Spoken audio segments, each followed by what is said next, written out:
আসসালামু আলাইকুম। আজকে সকাল থেকে প্রচুর বৃষ্টি, আর এই বৈরী আবহাওয়া দিয়ে আব্বা আজকে হাটে গেছিলো একটা গাভী ক্রয় করার জন্য।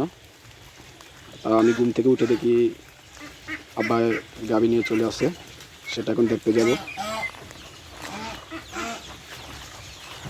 বৃষ্টিতে একবারে অবস্থা খুবই খারাপ। এটা হলো সেই গাভীটা আসলে সাইজ একটু ছোট, আর এটা হচ্ছে গাভীর বাচ্চাটা হচ্ছে আপনার বাছুর।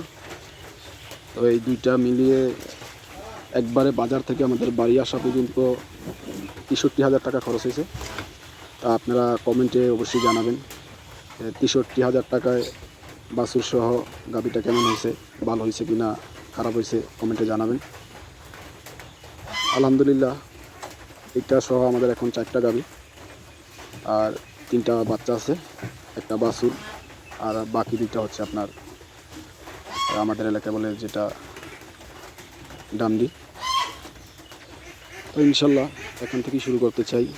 বেকার বসে না থাকে, কিছু একটা করা দরকার, হোক সেটা ছোট কিংবা বড়, একটা করলেই হয় আর কি। বেকার না থেকে একবার বেকার না থাকার চাইতে কিছু একটা করা ভালো না? তো ইনশাল্লাহ এখান থেকেই শুরু করব। আমার স্বপ্ন হচ্ছে এগুলো দিয়েই একটু একটু করে বড় পরিসরে কিছু করার। দেখি কতটুকু যেতে পারি। আপনারা সবাই দোয়া করবেন। ধন্যবাদ সবাইকে।